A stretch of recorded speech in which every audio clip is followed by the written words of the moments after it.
막 개소리 좀 하지 좀 마. 시장에서 떡볶이 장사나 하던 주제에 필리핀으로 효도 관광 보내준다는데 고맙다고 해야지. 저희 남편 김태수는 저희 친정엄마 앞으로 사망보험금 30억을 드러났습니다. 필리핀 보라카이로 가서 자신의 장모님을 바다에 빠뜨리려던 계획이었어요. 마음에도 없는 효도 관광을 갑자기 왜 가냐고 따지던 저에게 개소리 좀 하지 말라고 소리치는 남편을 보고 손이 떨리고 심장이 쿵쾅거려서 참을 수가 없었습니다. 18년 동안 이 거지 같은 집에 시집 와서 그동안 고생한 시간들이 주마등처럼 스쳐갔고 이제는 끝을 내야겠다고 생각했어요.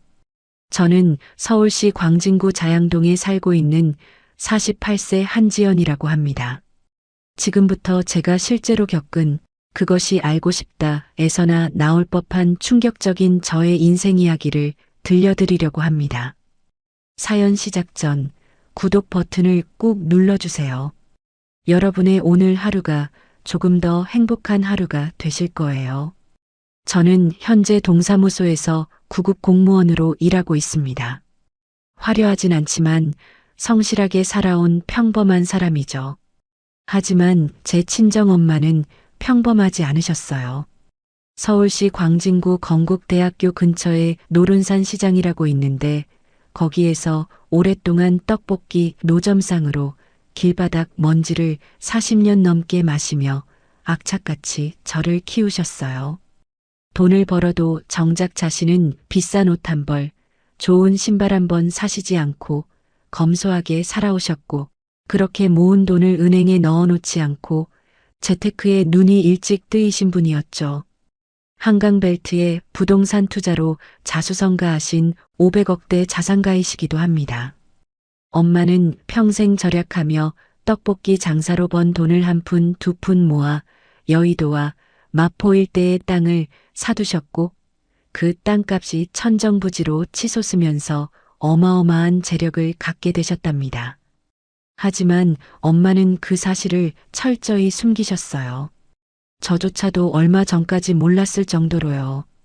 엄마는 시장통에서 장사를 하시며 주변에서 다양한 사람들을 경험하셨고 돈이 있다는 걸 알면 똥파리가 꼬이듯 사기꾼들이 들러붙어 몹쓸이를 당하는 것을 하도 많이 보셨기 때문입니다.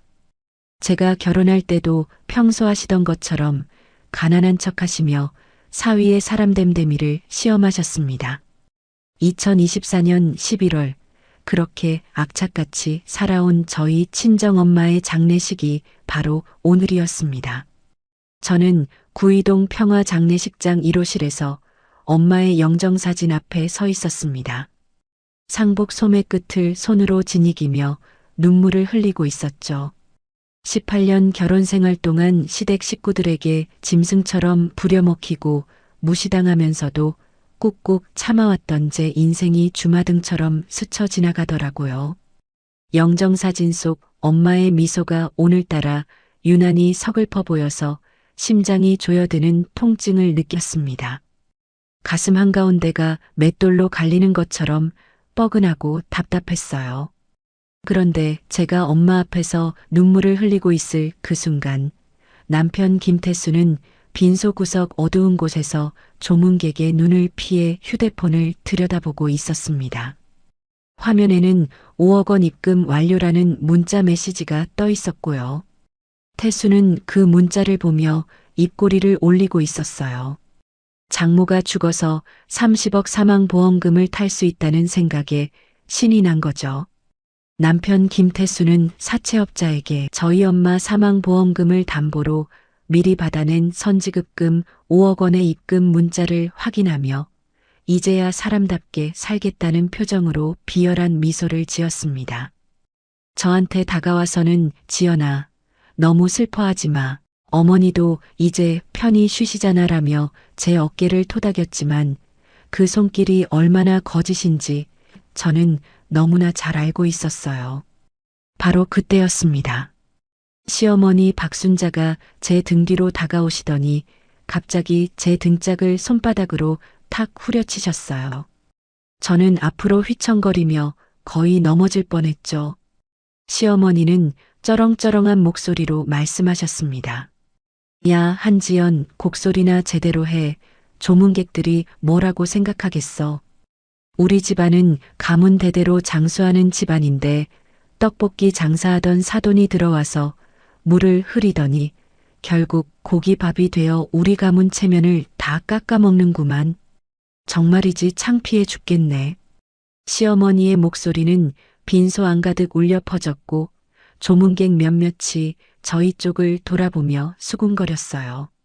저는 얼굴이 화끈거리며 빨갛게 달아올랐지만 꾹 참고 고개를 숙였습니다. 주먹을 꽉 쥐었다가 폈다가를 반복하며 끓어오르는 화를 억눌렀죠. 시어머니 박순자는 거기서 멈추지 않으셨어요.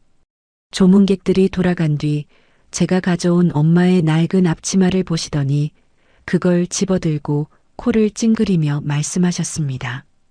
이게 뭐야? 평생 떡볶이 고춧가루 냄새나 풍기더니 죽어서도 지저분하게 가네.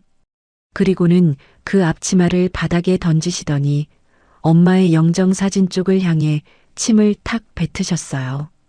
저는 그 순간 온몸이 얼어붙는 것 같았습니다. 손끝이 차갑게 식었고 다리가 후들거렸어요. 시어머니가 뱉은 그 침이 제 자존심에 박히는 모욕감에 이를 악물고 참아야 했습니다. 치아가 덜덜 떨리는 울분을 꾹꾹 눌러 담았죠. 한편 시누이 김태은은 장례식장 화장실 거울 앞에서 핫핑크색 립스틱을 덧바르고 있었어요. 거울 속 자기 얼굴을 이리저리 살피며 흡족한 표정을 짓더니 복도로 나오면서 친구에게 전화를 걸었습니다. 야, 올케 엄마가 죽어서 우리 가문을 살리네. 30억 보험금 나오면 나 이참에 벼르던 수천만 원짜리 명품 가방이나 하나 뽑아야겠어. 태은의 목소리는 천박한 웃음과 함께 복도에 울려 퍼졌고 저는 그 소리를 들으며 주먹에 힘을 더 주었습니다. 손톱이 손바닥에 파고들 정도로 세게 쥐었지만 아픔조차 느껴지지 않았어요. 그 순간 장례 지도사 한 분이 제단 주위를 서성이며 고개를 갸우뚱하더니 옆에 있던 직원에게 조용히 말했습니다. 이 방은 제단이 유독 높고 견고하게 설계되었네요. 보통은 이렇게 안 하는데 말이죠. 그 말이 끝나자마자 제단 아래쪽에서 쿵 하고 묵직한 소리가 울려 퍼졌어요. 저는 순간 심장이 철렁 내려앉았지만 다행히 남편 태수는 휴대폰 화면만 들여다보느라 그 소리를 전혀 신경 쓰지 않았습니다. 통장에 5억이 입금되었으니 돈에 눈이 멀어 주변에서 무슨 일이 일어나는지 전혀 관심이 없었던 거죠. 저는 엄마가 실종되던 보라카이의 그 차가운 바닷물이 떠올랐습니다. 효도 여행이라며 남편을 따라 필리핀 보라카이로 갔고 해변에서 보트를 타고 나갔다가 엄마가 바다에 빠지는 순간 저는 숨이 턱 막히는 공포 속에서 울부짖었었죠. 하지만 지금 저는 그 공포보다 더 큰 분노를 느끼고 있었습니다.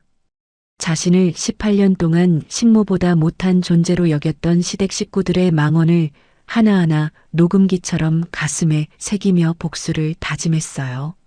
저 악마들이 스스로 자기 무덤을 파게 만들겠다고 조금만 참으라고 속으로 되뇌었습니다. 남편 김태수는 제 옆으로 다가와 술 냄새를 풍기며 말했습니다. 지연아, 장모님 사망보험금 나오면 우리도 이제 잘 살 수 있어. 내가 그동안 얼마나 답답했는지 알아? 이제 나도 새 인생 살 거야. 외제차도 사고 제대로 된 사업도 할 거라고.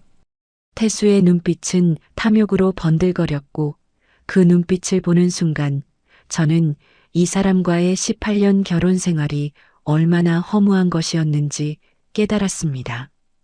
결혼 초부터 태수는 게임에만 빠져 살았고 시댁 식구들은 저를 머슴처럼 부려먹었거든요.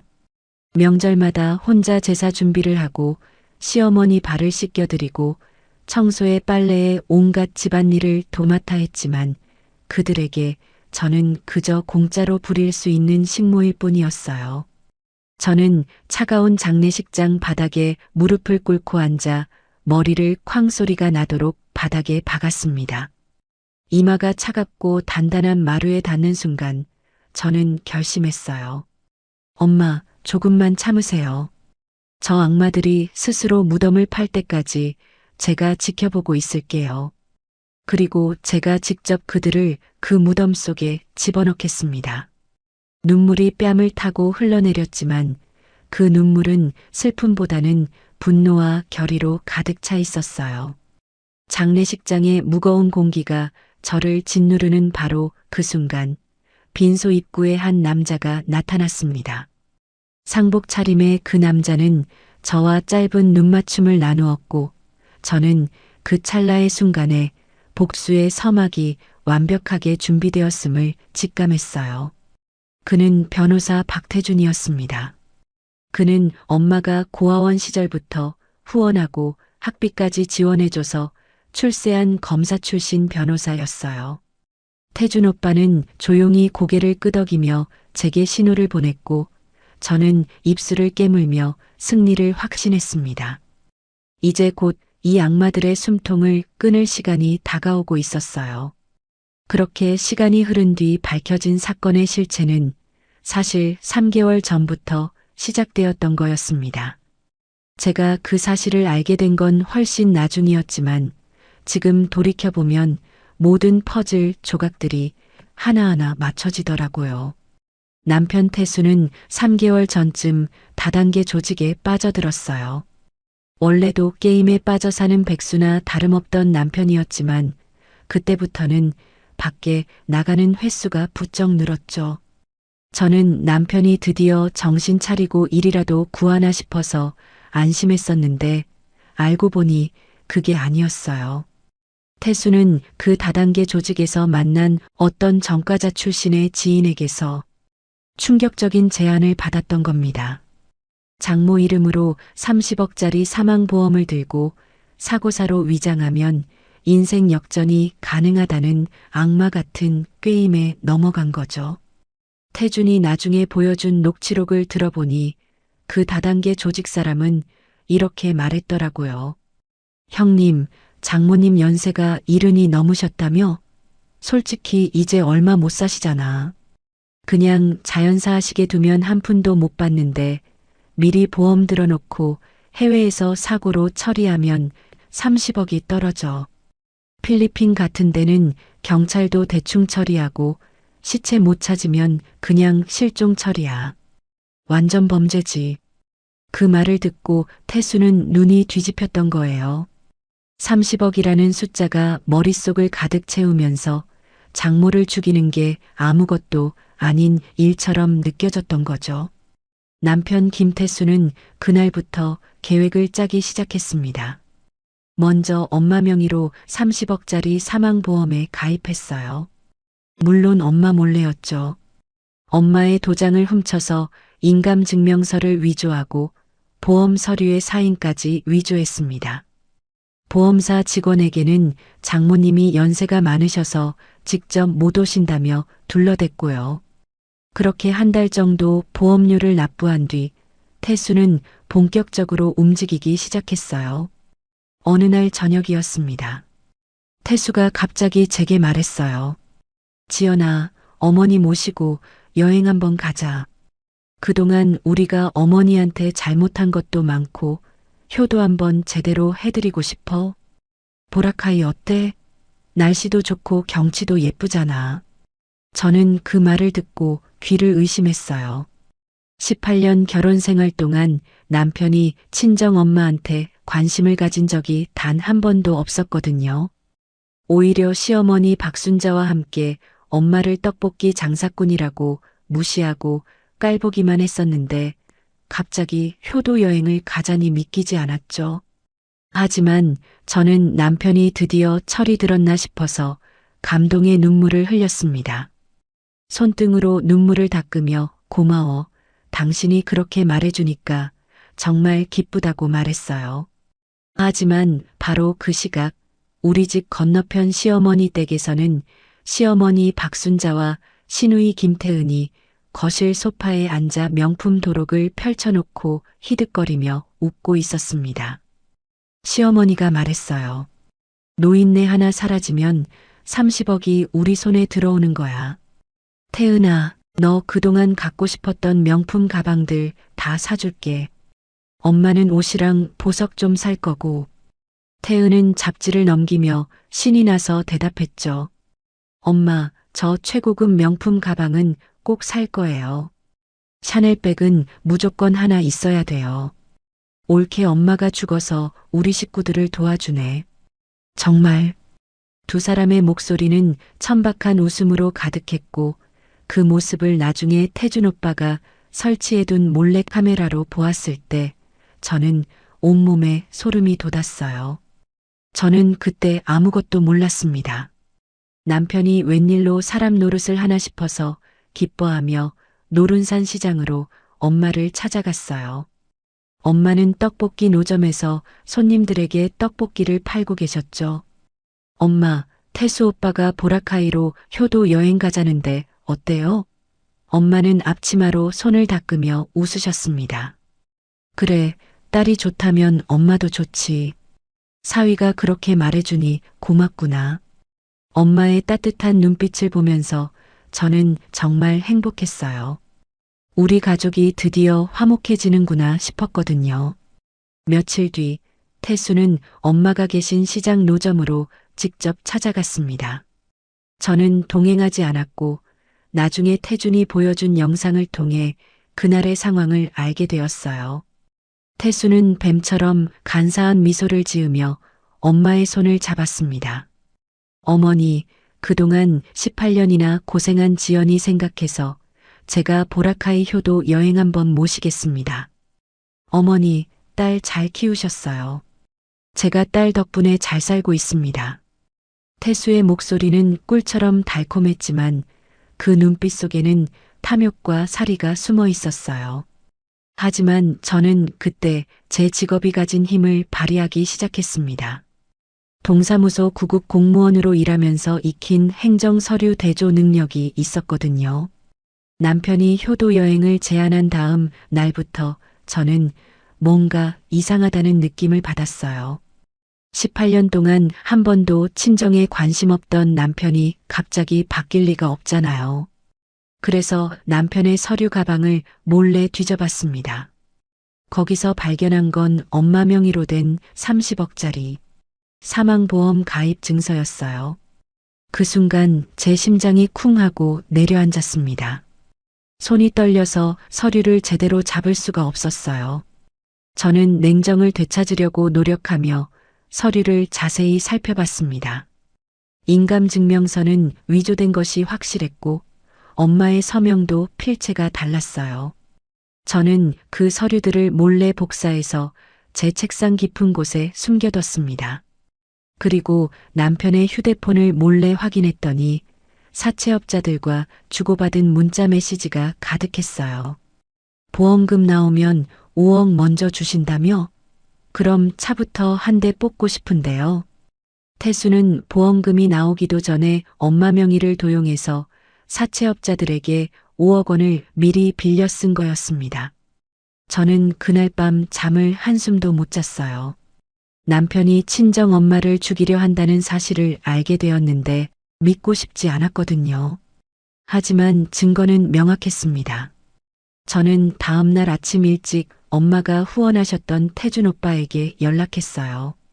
사실 태준 오빠는 엄마가 어린 시절부터 고아원에서 후원했던 아이였고 엄마 덕분에 대학까지 공부를 마치고 검사가 되었다가 지금은 대형 로펌 대표 변호사로 일하고 있었습니다. 엄마는 태준 오빠를 친아들처럼 여기셨고 태준 오빠도 엄마를 친어머니처럼 모셨죠.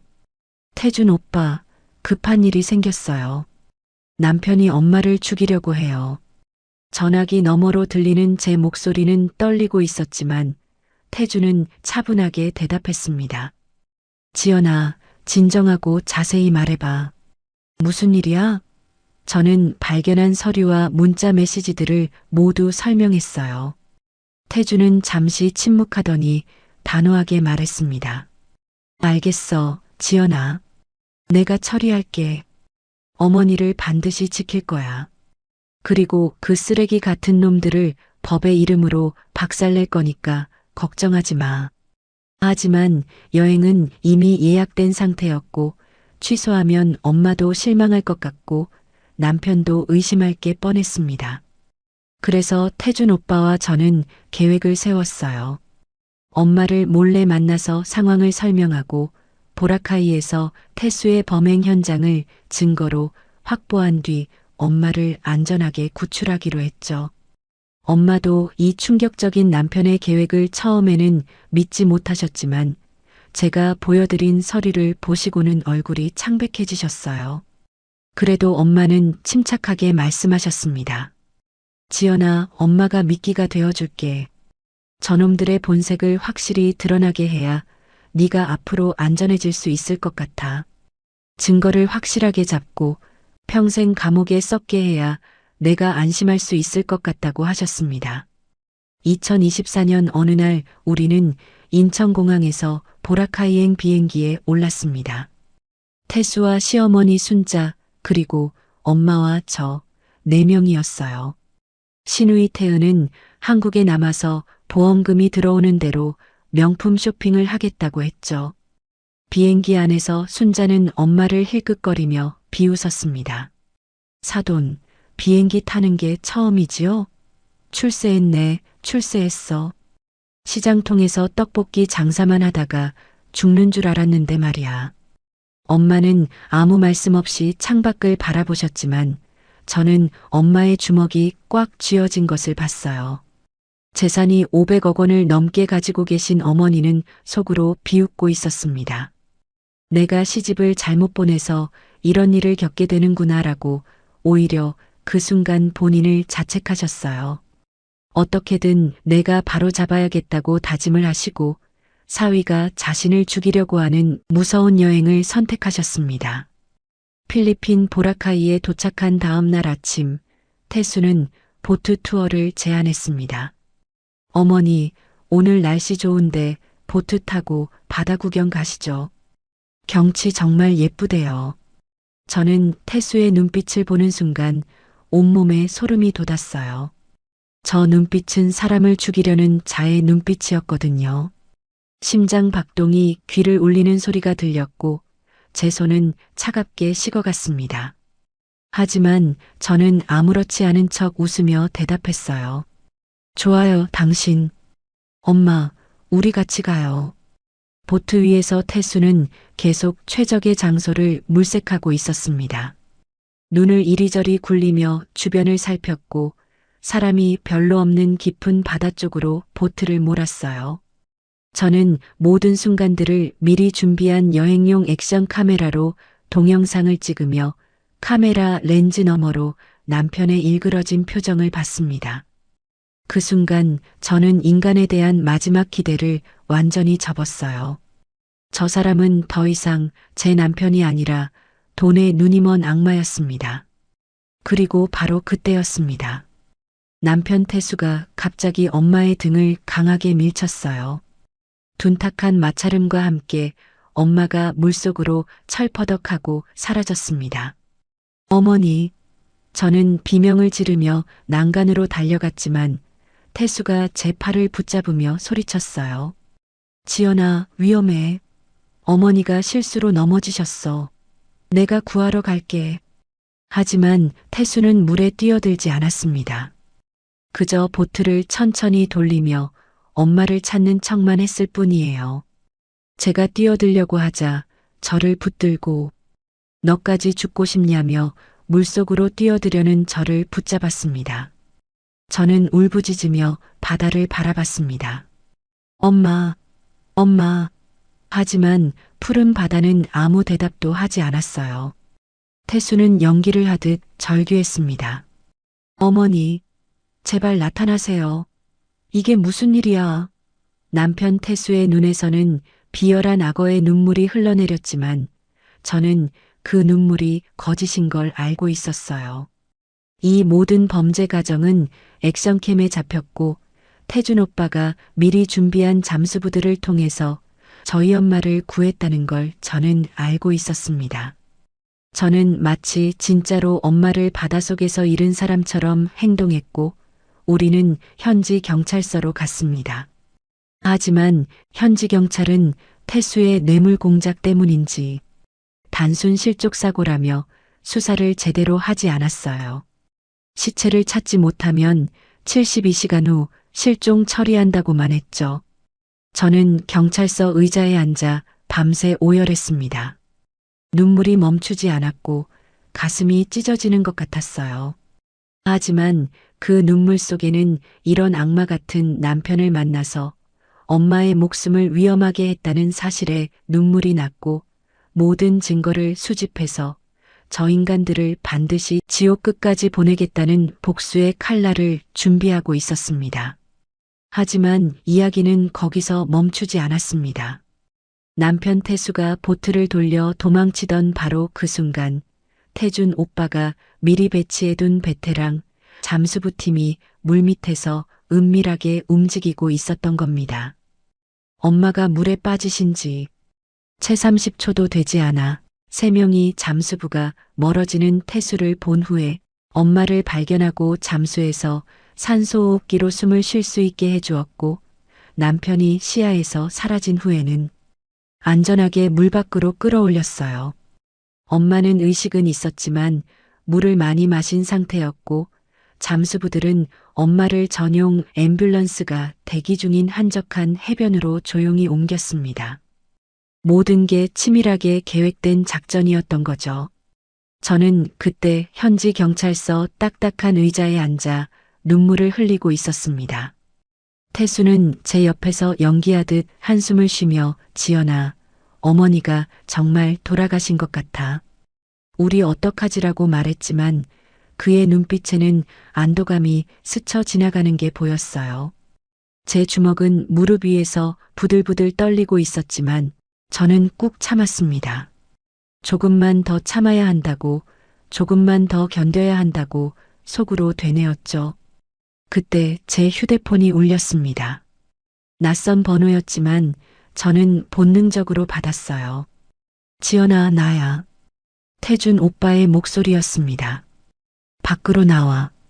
지금 당장. 저는 태수에게 화장실 간다고 둘러대고 경찰서 밖으로 나갔어요. 어두운 주차장 한쪽에 태준 오빠가 서 있었고 저를 보자마자 조용히 말했습니다.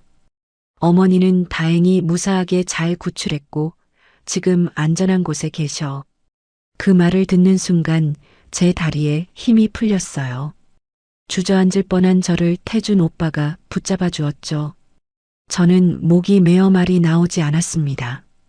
태준 오빠는 고개를 끄덕이며 태블릿을 꺼내 저에게 보여줬어요. 화면에는 태수가 엄마를 밀어버리는 장면이 선명하게 담긴 바디캠 영상이 재생되고 있었습니다.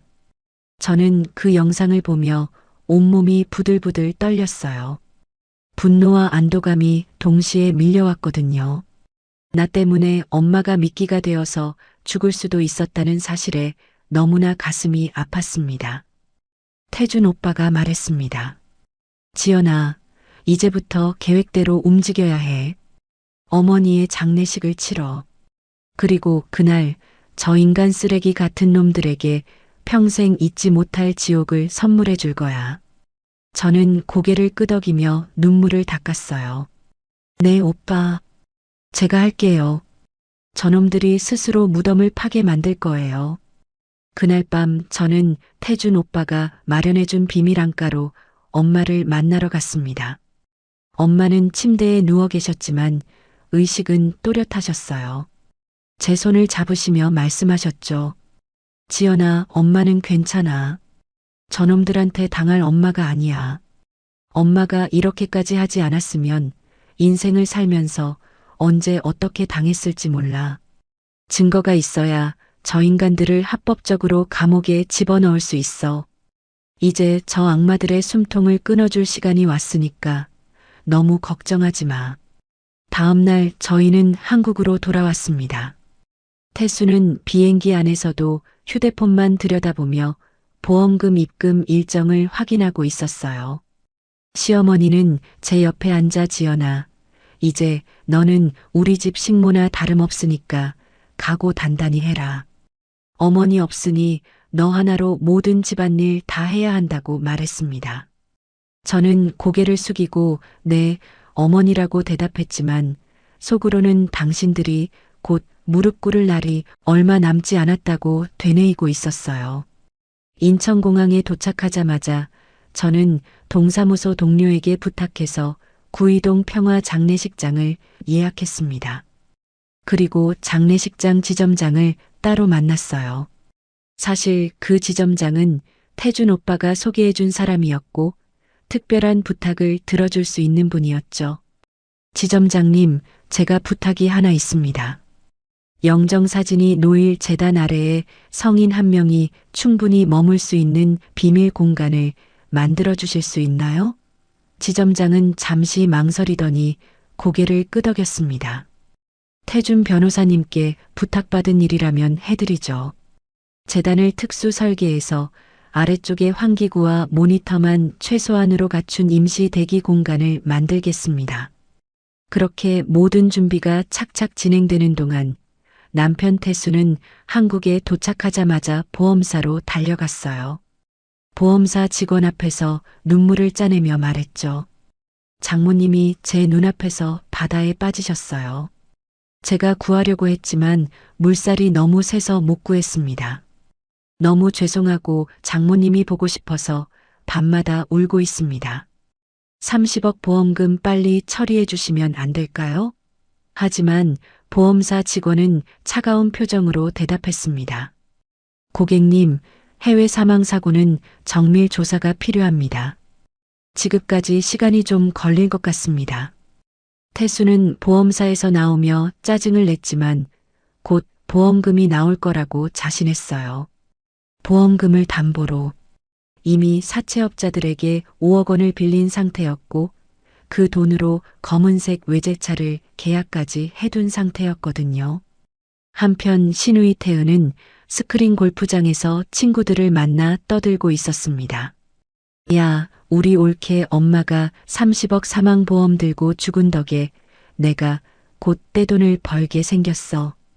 명품백 몇 개 살 건데 너네도 같이 쇼핑 갈래? 태은의 목소리는 골프장 안에 쩌렁쩌렁 울려 퍼졌고 태준 오빠가 미리 심어둔 녹음기가 그 대화를 고스란히 담아내고 있었습니다. 저는 시댁 식구들 앞에서 계속 무능한 며느리 연기를 했어요. 어머니, 제가 발을 씻겨드릴게요. 순자는 소파에 비스듬히 누워 발을 내밀며 말했죠. 그래, 내 엄마 죽었으니까 이제 너는 우리 집 식모야. 밥이나 잘 차리고 청소나 열심히 해. 알았지? 저는 고개를 숙이고 네, 어머니라고 대답하며 순자의 발을 씻겼습니다. 하지만 제 주머니 속 녹음기는 이 모든 대화를 빠짐없이 담고 있었어요. 발을 씻기는 척하며 저는 조용히 물었습니다. 어머니, 우리 엄마가 정말 죽은 게 맞을까요? 혹시 살아계신 건 아닐까요?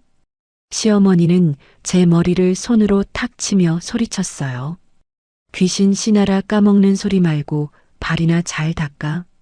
시체도 못 찾았는데 필리핀 바다에서 어떻게 살아있겠니? 바다 물고기 밥이 됐겠지. 시어머니의 말은 잔인했지만 저는 꾹 참고 고개만 끄덕였습니다. 제 손은 분노로 미세하게 떨리고 있었지만 표정만은 냉정함을 유지하고 있었습니다. 며칠 뒤 태준 오빠가 태수를 찾아왔습니다. 태준 오빠는 유명한 변호사였기 때문에 태수도 함부로 대하지 못했어요. 태준 오빠가 말했습니다. 태수 씨, 제가 보험 관련해서 조언 하나 드리려고요. 시신이 없으니까 장례식장에서 관을 재단 위에 높이 올려놓는 게 좋을 것 같아요. 그래야 조문객들이 의심하지 않고 보험사도 제대로 장례를 치렀다고 인정하거든요. 태수는 고개를 끄덕이며 그거 좋은 생각이네요. 변호사님. 재단 높이 만드는 게 돈이 더 드나요? 라고 물었죠. 태준 오빠는 미소를 지으며 제가 처리해 드릴게요. 걱정 마세요라고 대답했습니다. 태수는 그것이 자신의 무덤이 될 줄은 꿈에도 몰랐던 거예요. 드디어 장례식 당일인 11월 15일 금요일이 되었습니다. 발인 1시간 전 저는 장례식장 뒷문으로 엄마를 몰래 안내했어요. 엄마는 검은색 모자를 깊이 눌러쓰고 선글라스를 끼고 계셨습니다. 장례 지도사가 저희를 제단 뒤쪽으로 안내했고 바닥에 설치된 작은 문을 열자 지하로 내려가는 좁은 계단이 나타났어요. 계단을 따라 내려가니 제단 바로 아래에 작은 방 같은 공간이 있었습니다. 환기구가 설치되어 있었고 작은 모니터를 통해 빈소 안 상황을 볼 수 있었어요. 엄마가 제 손을 잡으며 말씀하셨습니다. 지연아, 엄마는 괜찮아. 저 악마들이 본색을 드러낼 때까지 여기서 기다릴게. 그리고 저놈들이 가장 교만해졌을 때 엄마가 직접 관뚜껑을 열고 나타나서 심판할 거야. 저는 엄마를 꼭 껴안으며 눈물을 흘렸어요. 엄마, 조금만 참으세요. 곧 끝날 거예요. 엄마는 제 머리를 쓰다듬으시며 웃으셨습니다. 걱정 마, 지연아. 엄마가 18년 동안 네가 당한 서름 이제 다 갚아줄 테니까. 저는 제단 아래 공간에 비상용 통신 장비를 설치했어요. 이어폰을 통해 엄마와 제가 실시간으로 대화할 수 있었죠. 그리고 제단 위에는 연출용 특수관이 놓였습니다. 관 측면에는 개구부가 있어서 발인 직전에 엄마가 단 몇 분만 관 안으로 들어갈 수 있도록 설계되어 있었어요. 모든 준비가 완료되자 저는 이어폰에 대고 작은 목소리로 물었습니다. 엄마, 준비됐어요? 이어폰 너머로 엄마의 단호한 목소리가 들려왔어요. 그래, 저 악마들의 숨통을 끊어주마. 소름이 돋는 승리감이 제 온몸을 휩싸고 지나갔습니다. 빈소로 돌아온 저는 조문객들에게 인사를 받으며 눈물을 흘렸어요. 하지만 그 눈물 속에는 슬픔보다는 복수에 대한 기대감이 더 크게 자리 잡고 있었습니다. 태수는 구석에서 휴대폰을 보며 사채업자들의 독촉 전화를 받고 있었고 시어머니는 조문객이 낸 부의금을 몰래 챙기며 희죽거리고 있었어요. 시누이 태은은 거울 앞에서 화장을 고치며 친구에게 전화를 걸었죠. 야, 보험금 나오면 백화점 가자. 샤넬백 하나 장만해야겠어. 저는 그 모든 광경을 지켜보며 차갑게 미소 지었습니다. 조금만 더 기다려. 조금만 더. 곧 너희들의 세상이 무너질 테니까. 바로 그 일 이후였습니다. 발인 직전 엄마는 장례 지도사가 준비한 연출용 특수관의 측면 공간을 통해 단 몇 분간만 관 안으로 들어갈 준비를 마쳤습니다. 저는 제단 뒤편에서 비상용 통신 장비를 재차 확인하며 복수의 카운트다운을 시작했어요. 이어폰을 귀에 꽂고 작은 목소리로 속삭였죠. 엄마, 들려요? 이어폰 너머로 엄마의 차분한 목소리가 들려왔습니다. 그래, 지연아. 엄마 준비 다 됐어. 이제 곧 저 악마들 앞에 나타날 시간이야. 저는 심장이 두근거리는 걸 느끼며 고개를 끄덕였어요. 그런데 바로 그때 태수가 빈소 뒤쪽으로 저를 불렀습니다. 지연아, 이리 와봐. 저는 불안한 마음에 태수에게 다가갔어요. 태수는 사채업자들에게 온 문자 메시지를 저에게 들이밀며 말했습니다. 보험사에서 조사가 길어진다고 하잖아. 이 사채놈들이 당장 돈 내놓으라고 협박하는데 어떡해? 너 장모 유품 중에 금반지나 목걸이 같은 거 없어? 당장 찾아내. 저는 고개를 저으며 대답했어요. 엄마는 그런 거 없으셨어요. 평생 떡볶이 장사만 하셔서 귀한 물건 같은 건 하나도 없다고요. 그 순간 남편 태수의 손이 제 뺨을 향해 날아왔습니다. 찰싹 뺨을 맞는 소리가 빈소 뒤편에 울려 퍼졌어요. 저는 비틀거리며 뒤로 물러났고 뺨이 얼얼하게 아파왔습니다. 태수가 제 멱살을 잡으며 소리쳤죠. 너도 공범이야, 공범. 내 엄마 보험금으로 우리가 사는 건데 괜히 착한 척하지 마. 당장 뭐라도 찾아내. 안 그러면 너도 같이 망하는 거야. 저는 바닥에 주저앉으며 눈물을 흘렸습니다. 하지만 그 눈물 속에는 분노가 끓어오르고 있었어요. 남편은 보험금을 빨리 타지 못해서 저한테 손찌검까지 하는 쓰레기 같은 놈이었습니다. 재단 아래에서 이 소리를 듣고 계실 엄마의 분노를 저는 온몸으로 느낄 수 있었거든요. 저는 천천히 일어나며 뺨을 쓰다듬었습니다. 알았어요. 찾아볼게요. 그렇게 말하며 빈소를 나왔지만 제 주먹은 꽉 쥐어져 있었어요. 조금만 더 참아. 조금만 더 견뎌. 곧 저 인간이 무릎 꿇고 빌 시간이 올 테니까. 그날 오후 태준 오빠가 변호사 사무실에서 태수를 불렀습니다. 태수는 태준 오빠가 유명한 변호사라는 걸 알고 있었기 때문에 순순히 따라갔어요. 태준 오빠는 책상 위에 서류를 펼쳐놓으며 말했습니다. 태수 씨, 보험금 수령할 때 세금 문제가 복잡합니다. 미리 모든 자산을 지연 씨 명의로 신탁해 두시는 게 좋을 것 같아요. 그래야 세금 폭탄을 피할 수 있거든요. 태수는 잠시 망설이더니 물었습니다. 정말요? 그럼 제 명의로 있으면 손해를 보나요? 태준 오빠는 고개를 끄덕이며 대답했죠. 30억 같은 큰 돈은 세금이 어마어마합니다. 지연 씨 명의로 해두면 합법적으로 절세할 수 있어요. 제가 서류 다 준비해 놨으니 도장만 찍으시면 됩니다. 탐욕에 눈이 먼 태수는 그것이 독이든 잔인 줄도 모른 채 서류에 도장을 찍었어요. 자신의 모든 자산, 심지어 사채로 빌린 돈까지 전부 제 명의로 넘어가는 줄도 모르고 말이죠.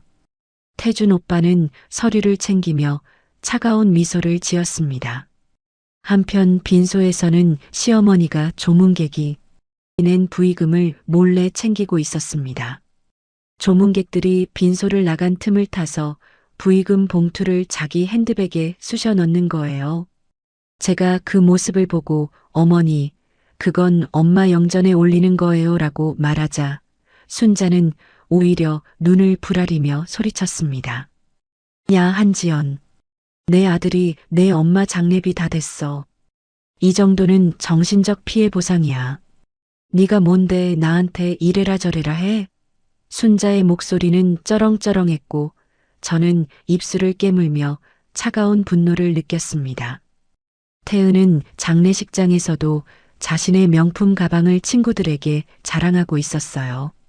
지인 한 명이 태은의 가방을 보며 말했습니다. 언니, 이거 진짜 샤넬이에요? 가짜 아니에요? 태은은 비웃으며 대답했죠. 야, 내가 가짜를 들고 다녀. 이거 우리 올케 엄마 보험금 나오면 더 좋은 걸로 바꿀 건데. 30억 받으면 1,000만 원짜리 샤넬백 살 거거든. 올케 엄마가 죽어줘서 우리 가족들 인생 펴는 거라니까. 그 목소리는 빈소 복도까지 들렸고 저는 재단 옆을 지나치며 조용히 중얼거렸어요. 엄마, 들으셨죠? 저 목소리들. 재단 내부에서 엄마의 속삭이는 듯한 음성이 이어폰을 통해 들려왔습니다. 그래, 다 들었어. 저 악마들의 숨통을 끊어줄 준비 다 됐다. 지연아, 너는 걱정하지 마. 엄마가 다 처리할 테니까. 저는 소름 돋는 승리감을 느끼며 빈소로 돌아갔어요. 태준 오빠는 이미 태수가 과거에 저지른 사기 행각과 이번 살인미수 증거를 모아서 가압류 신청을 완료한 상태였습니다. 시댁 일가는 자신들의 숨통이 조여오는 줄도 모른 채 이미 지불된 사채, 자금으로 축배를 들고 있었죠. 발인을 앞둔 새벽 2시쯤이었습니다. 빈소에는 아무도 없고 저만 남아 있었어요. 태수가 술에 취해 비틀거리며 빈소로 들어왔습니다. 엄마의 영정사진 앞에 서더니 술잔을 들어 영정사진을 향해 던져버렸어요. 짝 소리를 내며 술잔이 바닥에 떨어져 깨졌고 태수는 비웃으며 말했습니다. 장모님, 30억 정말 고마워요. 덕분에 나 이제 새 인생 살겠네요. 그동안 가난하게 살아서 정말 힘들었는데 이제 떵떵거리며 살 수 있겠어요. 편히 쉬세요, 장모님. 아니, 이제 장모도 아니네. 그냥 죽은 노인일 뿐이지. 태수의 오만함이 절정에 달한 바로 그 순간 제단 아래에서 쿵, 쿵 하는 소리가 들려왔습니다. 저는 심장이 쿵 내려앉는 걸 느꼈지만 태수는 술에 취해 그 소리를 듣지 못했어요. 저는 조용히 빈소를 나와 제단 뒤편으로 갔습니다. 이어폰에 대고 작은 목소리로 물었죠. 엄마, 괜찮으세요? 엄마의 단호한 목소리가 들려왔습니다. 괜찮아, 지연아, 저 쓰레기가 한 말 다 들었어. 이제 곧 저놈이 어떻게 무릎 꿇는지 보여줄 거야. 저는 주먹을 꽉 쥐며 그래요, 엄마. 조금만 더 참으세요. 곧 끝나요라고 대답했습니다. 저는 운명이 발인을 앞둔 그날 새벽 화장실 거울 앞에 섰습니다. 거울 속 제 얼굴을 바라보며 화장을 고쳤어요. 부은 눈을 차가운 물로 식히고 상복에 구겨진 부분을 손으로 펴면서 저는 나직이 의졸였습니다. 어머니, 시누이, 남편. 이제 당신들이 들어갈 관을 내가 직접 준비했어요. 18년 동안 저를 짐승처럼 부려먹고 무시한 죄가, 친정엄마를 죽이려 한 죄가, 이제 제대로 받을 시간이 왔습니다. 저는 거울 속 제 눈빛이 차갑게 빛나는 걸 봤어요. 더 이상 참고 견디기만 하던 연약한 며느리가 아니라 복수를 실행하는 심판자의 눈빛이었죠. 빈소로 나가는 복도를 걸으며 저는 제 구두 굽소리를 들었습니다. 똑똑똑. 규칙적이고 차가운 소리였어요. 그 소리가 마치 저 악마들의 심장을 향해 다가가는 발걸음 같았습니다. 발걸음에 서슬퍼른 복수의 기운을 실으며 저는 생각했어요. 이제 곧, 정말 곧 저 인간들의 심장이 터져나가는 꼴을 보게 될 거야. 그들이 가장 교만해졌을 그 순간에 엄마가 관에서 일어나는 모습을 보게 될 거야. 그때 그들의 얼굴이 얼마나 일그러질지 생각만 해도 속이 후련했습니다. 저는 빈소문 앞에서 잠시 멈춰 섰습니다. 심호흡을 한번 크게 하고 문을 열었어요. 빈소 안에는 이미 몇몇 조문객들이 도착해 있었고 태수와 순자, 태은도 자리를 지키고 있었습니다. 그들은 제가 들어오는 걸 보고도 아무 말 없이 각자 휴대폰만 들여다보고 있었어요. 발인 당일 아침 9시쯤이었어요. 남편 태수는 며칠 전에 사채업자들에게서 빌린 5억 원으로 계약해둔 번쩍이는 검은색 외제 세단을 뽑아왔습니다. 장례식장 주차장에 차를 세우고는 핸들을 탕탕 두드리며 신이 나서 말했죠. 이게 바로 가문대대로 성공할 남자의 품격이지. 30억 받으면 이런 차 몇 대 더 살 거야. 남편 태수의 오만한 미소를 보며 저는 입술을 깨물었습니다. 저 차가 곧 압류될 거라는 사실을 남편은 꿈에도 모르고 있었어요. 바로 그때였습니다. 주차장 입구로 검은색 SUV 2대가 들어오더니 남편 태수의 차를 가로막았어요. 차에서 내린 건 정장을 입은 남자 4명이었고 그중 한 명이 태준 오빠였습니다. 태준 오빠는 차가운 표정으로 남편에게 다가가며 서류를 내밀었어요. 김태수 씨, 이 차량은 불법 사금융 자금으로 구매된 작물로 판단되어 지금 즉시 압류 조치합니다. 남편의 얼굴이 순식간에 새하얗게 변했어요. 뭐라고요? 이게 무슨 소리예요? 이건 제 차예요. 하지만 태준 오빠는 냉정하게 대답했죠. 김태수 씨가 빌린 사채업체는 박현숙 여사의 수아들이 운영하는 곳입니다. 보험금 사기로 모든 자산이 동결됩니다. 태준 오빠는 차 키를 낚아채더니 바닥에 툭 던져버렸어요. 차 키가 아스팔트에 부딪히며 쨍그랑 소리를 냈고 남편은 그 소리를 듣는 순간 무릎에 힘이 풀려 주저앉았습니다. 같은 시각 강남 스크린 골프장에서는 신우이 태은이 친구들과 술을 마시며 떠들고 있었습니다. 야, 너네 들어봐. 우리 올케 엄마가 30억 보험 들고 죽은 덕에 내가 곧 이 골프장 건물주 될 거야.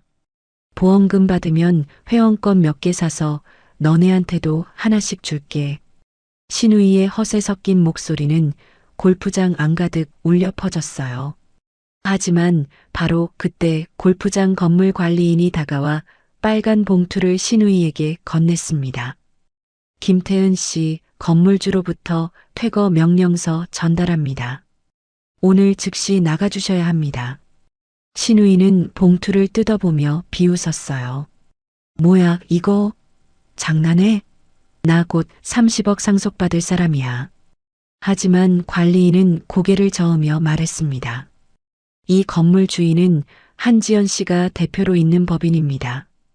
김태수 씨의 살인 미수 및 보험 사기 혐의로 인해 즉시 퇴거하셔야 합니다. 보안요원 2명이 신우이의 팔을 잡고 끌어냈고 신우이는 발버둥 치며 비명을 질렀어요. 야, 나 올케가 이 건물주라고? 말도 안 돼. 친구들은 당황한 표정으로 자리를 피했고 신우이는 골프장 밖으로 내쫓기며 망신을 당했습니다. 시어머니는 백화점에서 화려한 비단 재킷을 쇼핑백에 담고 면목동 자택으로 돌아왔습니다. 차에서 내려 집으로 걸어가는 시어머니의 발걸음은 가벼웠어요. 30억이 곧 들어올 거라는 생각에 기분이 좋았던 거죠. 하지만 대문 앞에 도착하는 순간 시어머니의 발걸음이 멈췄습니다. 집 대문에 빨간 딱지가 덕지덕지 붙어 있었거든요. 경매 개시 결정이라는 글자가 선명하게 적혀 있었고 거실 창문에도 압류 스티커가 붙어 있는 게 보였어요. 시어머니는 쇼핑백을 떨어뜨리며 가슴을 쥐어뜯었습니다. 이게 무슨 일이야? 내 집에 왜 경매 딱지가? 옆집 아주머니가 말했어요. 아침에 법원 직원들이 와서 붙이고 갔어요. 집안에도 다 붙였더라고요. 시어머니는 떨리는 손으로 저에게 전화를 걸었습니다. 야, 한지연. 당장 와봐. 우리 집이 경매에 넘어갔어. 이게 무슨 일이냐고. 저는 차가운 목소리로 대답했습니다. 어머니, 그 집은 사실 저희 엄마 명의였어요. 어머니가 모르셨을 뿐이죠. 결혼할 때 저희 엄마가 시어머니께 빌려드린 집이었는데 이제 회수되는 거예요. 시어머니는 전화기 너머로 고함을 질렀죠. 말도 안 돼. 내 엄마가 무슨 돈이 있어서 떡볶이 장사하던 주제에 저는 침착하게 말했습니다. 어머니, 제 엄마는 500억대 자산 가셨어요. 어머니가 사시던 그 집도 신우이가 다니던 골프장도 전부 엄마 소유였죠. 이제 그 잘난 가문 타령하시며 길거리로 나가셔야겠네요. 전화를 끊자 시어머니가 혼절했다는 소식이 들려왔어요. 오후 2시쯤 남편 태수의 휴대폰으로 보험사에서 전화가 왔습니다. 저는 빈소구석에서 그 통화를 듣고 있었어요. 남편은 전화를 받자마자 얼굴이 새하얗게 변하더니 무릎이 꺾여 바닥에 주저앉았습니다. 보험사 직원의 차가운 목소리가 휴대폰 스피커를 통해 새어나왔죠. 김태수 씨, 박현숙 여사의 사망 사건과 관련하여 보험 사기 및 살인 공모 정황이 포착되었습니다. 따라서 30억 원의 보험금 지급은 무기한 정지되었으며 관련 기관의 수사 의뢰가 완료되었습니다. 남편은 휴대폰을 바닥에 떨어뜨리고 거품을 물며 털썩 쓰러졌어요. 장례식장 복도에 쓰러진 남편은 헐떡거리며 중얼거렸습니다. 끝났어. 나 이제 다 끝났어. 태준 오빠가 쓰러진 남편 앞에 나타나 서류 봉투에서 사진 몇 장을 꺼냈습니다. 보라카이 보트 위에서 남편이 엄마를 바다로 밀어버리는 장면이 선명하게 담긴 바디캠 캡처 사진들이었어요. 남편은 사시나무 떨듯 떨며 소리쳤습니다. 이게 어디서 났어? 이건 조작이야. 태준 오빠는 냉정하게 대답했어요. 조작이라고요? 이 영상은 당신이 범행을 저지를 때 제가 직접 바디캠으로 촬영한 겁니다. 물속에서 현숙 여사를 구조한 사람도 저예요. 김태수 씨, 이건 당신의 사형 선고입니다. 남편은 온몸에서 힘이 빠져나갔어요. 빈소에는 조문객들이 가득 모여 있었고 저는 재단 옆에 서서 이어폰을 통해 엄마와 마지막 확인을 했습니다. 엄마, 준비되셨죠? 이어폰 너머로 엄마의 단호한 음성이 들려왔어요. 그래, 지연아. 이제 저 악마들 앞에 나타날 시간이야. 제 심장이 두근거리기 시작했습니다. 손끝이 차갑게 식었지만 동시에 온몸에 전율이 흘렀어요. 남편 태수는 마지막까지 30억 보험금에 대한 미련을 버리지 못한 채 관 앞에 서 있었습니다. 시체도 없는 빈 관을 발로 쾅 차며 소리를 질렀어요. 이 재수없는 노인네, 죽어서도 우리 가문 앞길 막네. 30억만 나왔어도 내 인생 펴는 건데 정말 짜증나. 남편의 목소리는 조문객들 사이에서도 들릴 만큼 컸고 사람들은 눈살을 찌푸리며 고개를 저었습니다. 저런 사람이 유족이라니 기가 막히네요. 조문객들의 수군거림이 들렸지만 남편은 개의치 않았어요. 응급실에서 돌아온 시어머니도 관 앞으로 다가갔습니다. 얼굴이 창백한 채로 비틀거리면서도 관 뚜껑 위에 침을 탁 뱉으며 말했어요. 지옥에 나가서 떡볶이나 팔아라. 평생 우리 가문에 민폐만 끼치더니 죽어서도 골치 아프게 하네. 시어머니의 행동을 본 조문객 몇몇이 자리에서 일어나 나가버렸습니다. 저런 막장 인간들한테는 조문할 가치도 없다는 표정이었죠. 신우이 태은도 관 옆에서 친구에게 전화를 걸며 떠들었어요. 야, 올케 엄마 관 뚜껑 닫기 전에 반지라도 벗겨올 걸 그랬어. 아깝게. 조문객들은 서로 얼굴을 쳐다보며 수군거렸습니다. 저 사람들 정신이 나갔나 봐요. 저는 빈소 구석에 서서 그 모든 광경을 지켜보고 있었어요. 제 손은 이어폰에 닿아 있었고 엄마와의 통신은 계속 유지되고 있었습니다. 손이 차갑게 식었지만 동시에 온몸에 전율이 흘렀어요. 이제 곧 모든 게 끝납니다. 18년 동안 참았던 모든 서름이 이 순간에 풀릴 거예요. 바로 그 순간이었습니다. 텅 비어 있어야 할 관 안에서 쿵, 쿵 하는 무거운 타격음이 들려오기 시작했어요. 처음에는 작은 소리였지만 점점 더 크고 분명하게 들렸습니다. 쿵, 쿵, 쿵. 빈소 안의 조문객들이 일제히 관을 쳐다봤습니다. 저건 무슨 소리예요? 관 안에서 소리가 나는데요. 조문객들은 서로 얼굴을 쳐다보며 불안해하기 시작했어요. 남편 태수는 관 옆으로 다가가며 어이없다는 표정을 지었습니다. 뭐야, 관이 불량품인가? 이게 무슨 소리야?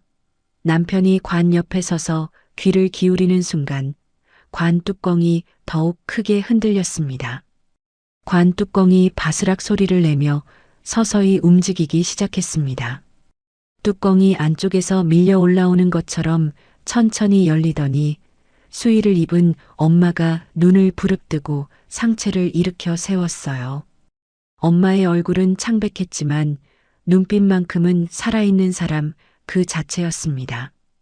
그 순간 몇몇 사람은 충격에 놀라서 소리를 질렀어요. 죽은 사람이 살아온 것 같은 영화 같은 현장을 직접 목격했으니까요.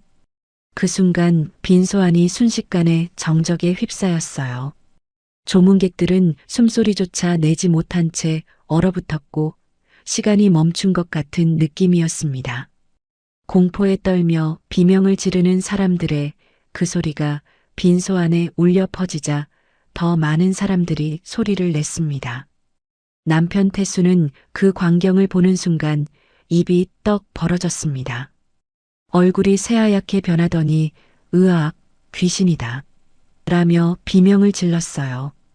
두 발이 뒤엉키며 뒤로 넘어졌고 바지에 오줌을 지리는 것처럼 보였어요. 남편은 바닥을 기며 뒤로 물러나려 했지만 다리에 힘이 풀려 제대로 움직이지도 못했습니다. 덜덜 떨면서 손으로 관을 가리키며 말을 더듬었죠. 저게 뭐야? 죽었잖아. 분명히 죽었다고. 엄마는 관 밖으로 천천히 걸어 나왔습니다. 마치 죽은 사람이 기적처럼 살아난 것처럼 말이죠. 수의 자락이 바닥을 쓸며 싸악 소리를 냈고 그 소리 하나하나가 빈소 안에 울려 퍼졌어요. 엄마의 발걸음은 느렸지만 단호했고 조문객들은 길을 비켜주며 뒤로 물러났습니다. 엄마는 바닥에 주저앉아 있는 남편에게 다가가더니 남편의 멱살을 와락 잡았습니다. 사위, 내 목숨값이 고작 30억이더냐? 나를 보라카이 바다에 밀어 넣을 땐 좋았지? 그때 그 느낌이 어땠어? 엄마의 목소리는 빈소 천장까지 울려 퍼지는 것 같았고 남편은 엄마의 소나기에 잡힌 채 고개를 좌우로 흔들며 부들부들 떨었습니다. 아니에요. 장모님, 저는 실수였어요. 시어머니는 그 광경을 보는 순간 심장을 부여잡고 으악 소리를 내며 쓰러졌습니다. 눈이 뒤집히며 정신을 잃었고 옆에 있던 조문객이 황급히 119에 전화를 걸었어요. 시누이 태은도 비명을 지르며 뒤로 물러났습니다. 안 돼. 이건 꿈이야. 올케 엄마가 살아있을 리 없어. 우리가 보험금 받아야 한다고. 시누이의 목소리는 찢어질 듯 높아졌고 조문객들은 시누이를 쳐다보며 고개를 저었습니다. 저 인간들 사람이 아니네요. 저는 그 모든 광경을 지켜보며 주먹을 꽉 쥐었습니다. 18년 동안 참았던 모든 서름이 이 순간 풀리는 느낌이었어요. 엄마가 관에서 일어나 저 악마들 앞에 서 있는 이 순간 저는 승리를 확신했습니다. 조금만 더 있으면 저 악마들이 완전히 무너질 거예요. 이제 진짜 끝이 보이기 시작했습니다.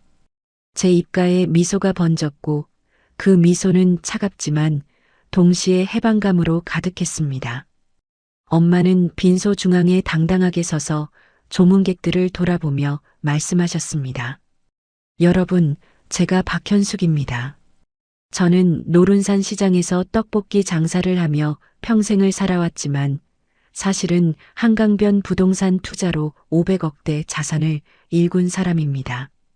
제 사위 김태수는 사망보험금 30억을 타내기 위해 보라카이 바다에 저를 밀어넣었고 시어머니와 시누이는 그 범죄를 함께 계획하고 보험금을 나눠 갖기로 약속했습니다. 하지만 저는 살아남았고 오늘 이 자리에서 저 악마들의 죄를 만천하에 공개합니다.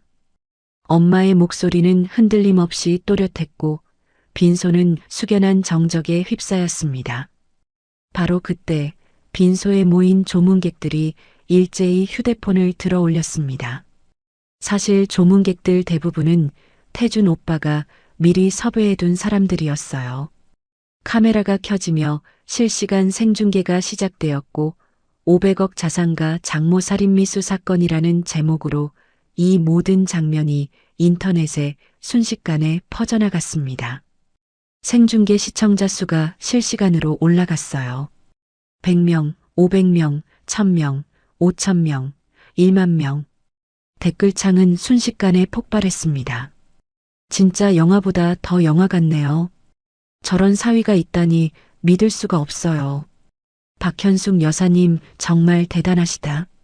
남편 태수는 여전히 바닥에 주저앉아 덜덜 떨고 있었습니다. 입술이 파르르 떨리며 말도 제대로 나오지 않았어요. 장모님, 이건 오해예요. 실수였다고요. 하지만 엄마는 차갑게 남편을 내려다보며 말씀하셨습니다. 오해? 실수? 내 놈이 나를 보트에서 밀어버린 그 순간이 전부 영상에 담겨 있어. 보험금 사기 서류도 사채업자들과 주고받은 문자도 전부 증거로 확보했지. 이제 당신은 평생 감옥에서 썩을 거야. 장례식장 대형 스크린에 갑자기 영상이 재생되기 시작했습니다. 태준 오빠가 미리 준비해둔 바디캠 영상이었어요.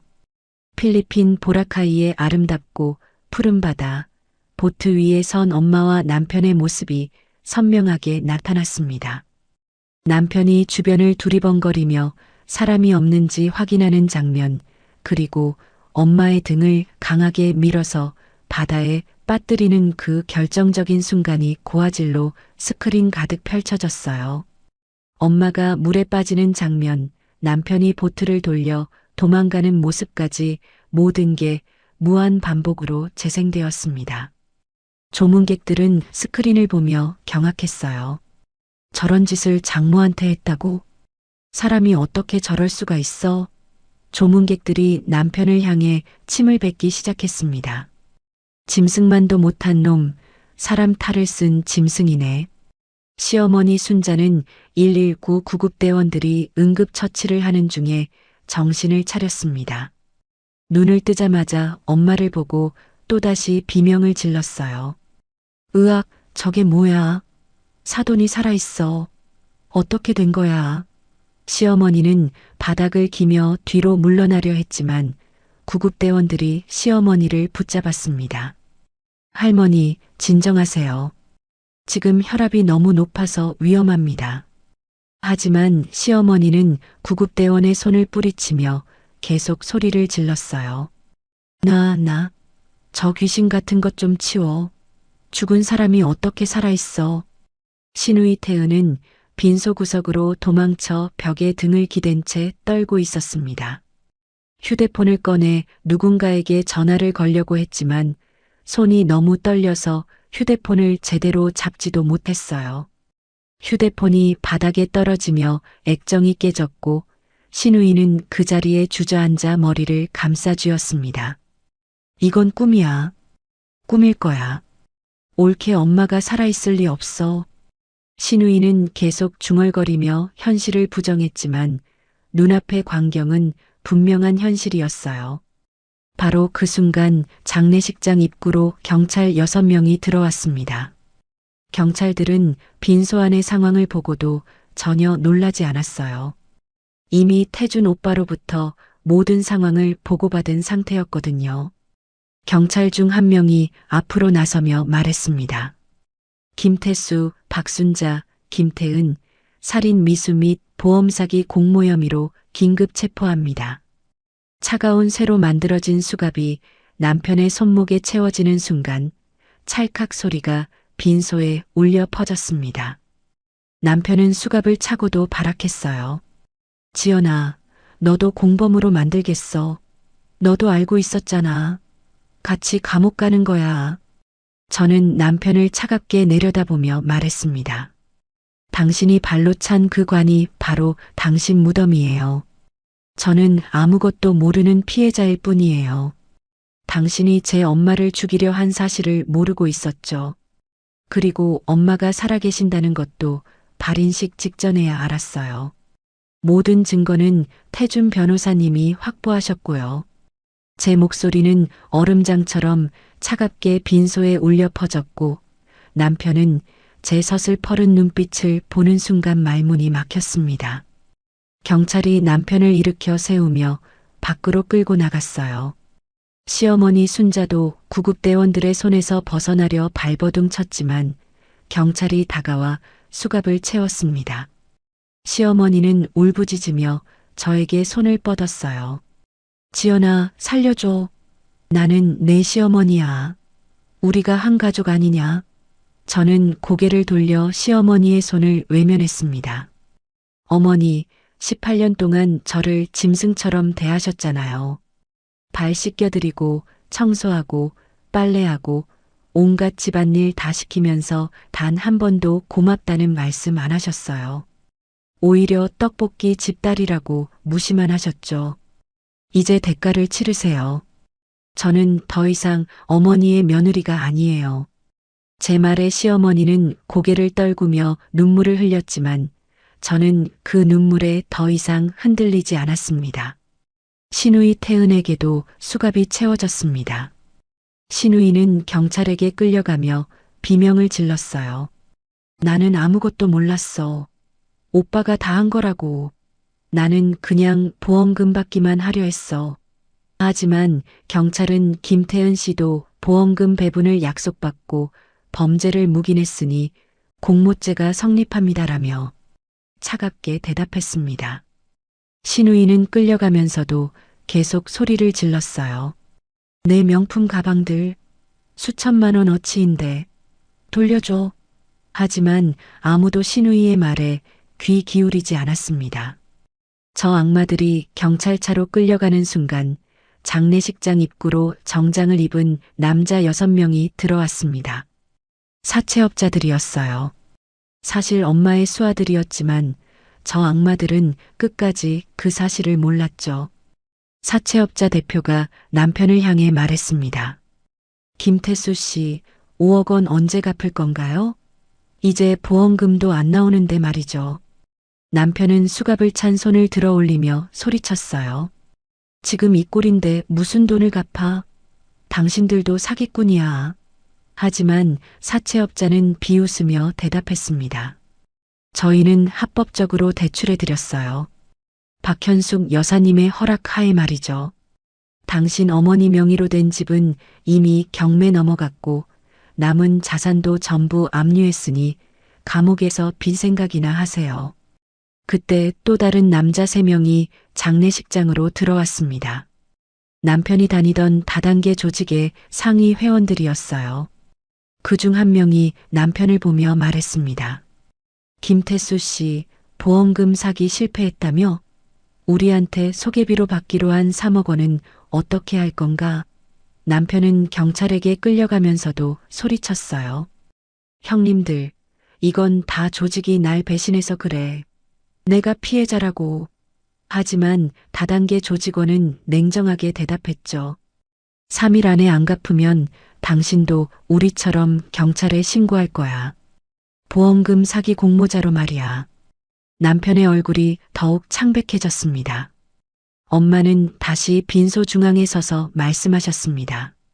내 딸 18년 동안 고생시킨 죄값, 나를 죽이려 한 죄값, 저 악마들은 평생 감옥에서 속죄하며 살 거예요. 변호사 선임도 못하게 모든 자산을 동결했고 사회적으로 영원히 매장될 겁니다. 엄마는 태준 오빠를 쳐다보며 고개를 끄덕였고 태준 오빠도 알겠다는 표정으로 고개를 숙였어요. 조문객들은 박수를 치기 시작했습니다.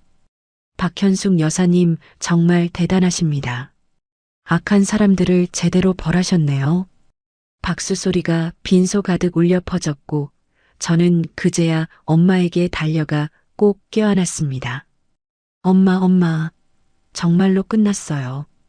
우리 이제 행복해질 수 있어요. 눈물이 뺨을 타고 흘러내렸지만 그 눈물은 슬픔이 아니라 승리의 기쁨이었어요. 엄마는 제 머리를 쓰다듬으며 말씀하셨습니다. 지연아, 18년 동안 정말 고생 많았어. 이제 엄마가 내 앞길을 다 펴줄게. 저 악마들은 평생 감옥에서 썩을 거고 너는 자유롭게 네가 하고 싶은 일하며 살면 돼. 엄마의 목소리는 따뜻했고 저는 엄마의 품에서 한참을 울었습니다.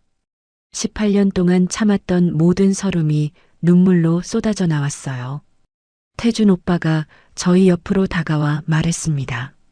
어머니, 지연아, 축하해. 저 쓰레기들은 살인 미수로 최소 10년 이상 형을 받을 거야. 보험 사기, 사채 사기, 사문서 위조까지 전부 합치면 15년은 거뜬해. 태수는 15년, 순자는 12년, 태은은 10년 정도 예상돼. 그리고 출소해도 신용불량자로 평생 살아야 할 거고. 태준 오빠의 말을 듣는 순간 저는 진짜로 끝났다는 걸 실감했습니다. 이제 저는 자유예요. 시댁의 굴레에서 완전히 벗어난 거예요. 경찰차가 장례식장을 떠나는 모습이 창밖으로 보였습니다. 차 안에서 남편과 시어머니, 시누이가 서로를 원망하며 소리를 지르는 게 보였어요. 저는 그 광경을 차갑게 바라보며 생각했습니다. 이제 저 인간들은 평생 감옥 안에서 서로를 탓하며 살겠죠. 남편은 조직이 배신했다고 믿을 거고, 시어머니는 아들 걱정만 하다가 외롭게 늙어갈 거고, 시누이는 명품 가방 생각하며 구슬이나 꿰겠죠. 저는 그 모습이 하나도 불쌍하지 않았습니다. 빈소 밖에서는 생중계를 본 네티즌들의 댓글이 실시간으로 올라오고 있었습니다. 진짜 영화보다 더 영화 같네요. 박현숙 여사님 진짜 멋지시다. 저런 시댁이면 18년도 잘 견뎠네요. 한지연 씨도 고생 많으셨어요. 이제 행복하게 사세요. 댓글들은 대부분 엄마와 저를 응원하는 내용이었고, 저 악마들을 비난하는 내용이었어요. 저는 휴대폰으로 그 댓글들을 보며 미소 지었습니다. 세상 사람들이 우리 편이구나. 우리가 옳았구나. 장례식장 밖으로 나가니 석양이 지고 있었습니다. 하늘은 붉게 물들어 있었고 차가운 겨울바람이 불어왔어요. 저는 엄마의 손을 꼭 잡고 그 석양을 바라봤습니다. 엄마도 제 손을 꼭 쥐며 말씀하셨어요. 지연아, 이제 우리 진짜 행복하게 살자. 네가 하고 싶은 거 다 하면서 살아. 저는 고개를 끄덕이며 대답했습니다. 네, 엄마. 이제 정말 끝났어요. 우리 이제 행복해지자고요. 엄마와 제 그림자가 석양 아래 길게 늘어졌고 그 그림자는 더 이상 구부정하지 않고 당당하게 서 있었습니다. 18년 동안의 굴욕과 서름이 끝나고 이제 새로운 인생이 시작되는 순간이었어요. 충격적인 관뚜껑이 열리는 사건으로 법정에는 수많은 기자들과 방청객들이 몰려들었고 사건은 연일 뉴스 일면을 장식했어요. 500억 자산가 장모 살인미수 사건, 보라카이 바다에 밀어넣은 악마 같은 사위라는 제목이 포털 사이트 실시간 검색어 1위에 올랐습니다. 저는 매일 법정에 출석해서 증인으로 진술했어요. 검사가 물었습니다. 증인은 피고인 김태수가 장모 박현숙 씨를 살해하려 한다는 사실을 미리 알고 있었습니까? 저는 또렷한 목소리로 대답했어요. 아니요. 저는 남편이 엄마를 해치려 한다는 사실을 보라카이로 가기 직전까지 전혀 몰랐습니다. 남편의 서류 가방에서 위조된 보험 서류를 발견하고 나서야 알게 되었어요. 남편 태수는 법정 피고인석에 앉아 고개를 떨구고 있었습니다. 죄수복을 입은 남편의 모습은 초라하기 짝이 없었어요. 변호인도 제대로 선임하지 못해 국선 변호인이 배정되었지만 증거가 너무나 명확해서 변호할 여지가 없었습니다. 바디캠 영상, 위조된 보험 서류, 사채업자들과 주고받은 문자 메시지, 다단계 조직원들의 증언까지 모든 게 남편에게 불리하게 작용했어요. 판사가 남편에게 물었습니다. 피고인, 마지막으로 할 말 있습니까? 남편은 고개를 들어 저를 쳐다보며 말했어요. 지연아, 미안해. 내가 정말 미쳤었어. 용서해줘. 하지만 저는 남편의 눈을 똑바로 쳐다보며 고개를 저었습니다. 용서는 없어요. 당신은 제 엄마를 죽이려 했어요. 평생 감옥에서 속죄하세요. 시어머니 순자는 법정에서도 아들 걱정만 했습니다. 판사님, 우리 아들은 착한 애예요. 며느리가 꼬드겨서 그런 거예요. 아들만은 살려주세요. 시어머니의 말에 방청석에서 웃음이 터져 나왔어요. 판사는 엄숙한 표정으로 말했습니다. 피고인 박순자, 법정을 모독하지 마십시오. 피고인은 아들의 범행을 알면서도 방조했고 보험금을 나눠 갖기로 약속했습니다. 이는 명백한 공모 행위입니다. 시어머니는 그제야 입을 다물었지만 눈물만 줄줄 흘렸어요. 신우이 태은은 법정에서 계속 변명했습니다. 저는 아무것도 몰랐어요. 오빠가 보험금 나누자고 했을 때 그냥 농담인 줄 알았어요. 정말이에요. 하지만 검사는 신우이가 골프장에서 친구들에게 했던 말을 녹음한 파일을 재생했습니다. 올케 엄마가 30억 보험 들고 죽은 덕에 내가 곧 떼돈 받아. 명품 가방 몇 개 살 건데. 신우이의 목소리가 법정에 울려 퍼지자 신우이는 고개를 떨구며 더 이상 변명하지 못했습니다. 재판은 3개월 동안 진행되었고 마침내 선고 공판이 열렸습니다. 법정은 방청객들로 가득 찼고 저와 엄마도 앞자리에 앉아 있었어요. 판사가 판결문을 읽기 시작했습니다. 피고인 김태수는 살인 미수, 보험 사기, 사문서 위조, 사체 사기 등의 죄목으로 징역 30년을 선고합니다. 피고인들은 가족이라는 이름으로 친족을 살해하려 한 폐륜을 저질렀으며 반성의 기미가 전혀 보이지 않습니다. 엄벌에 처합니다. 남편은 판결을 듣는 순간 법정 바닥에 주저앉아 울부짖었습니다. 이어서 판사는 시어머니 순자에게 징역 12년을, 신우이 태은에게 징역 10년을 선고했습니다. 시어머니는 심장을 부여잡고 쓰러졌고 신우이는 비명을 질렀어요. 10년? 10년이나 감옥에 있으라고? 내가 뭘 잘못했는데? 하지만 판사는 냉정하게 말했습니다. 피고인들은 범행을 공모하고 보험금을 나눠 갖기로 약속했습니다. 이는 명백한 범죄 행위이며 사회에 큰 해악을 끼쳤습니다. 형이 확정되는 즉시 교도소로 이송하십시오. 저는 엄마의 손을 꼭 잡고 그 광경을 지켜봤습니다. 18년 동안 저를 괴롭혔던 저 악마들이 법의 심판을 받는 순간이었어요. 엄마는 제 손을 쥐며 말씀하셨습니다. 지연아, 이제 진짜 끝났어. 저 인간들은 평생 감옥에서 썩을 거야. 저는 고개를 끄덕이며 눈물을 닦았어요. 그 눈물은 슬픔이 아니라 해방의 기쁨이었습니다.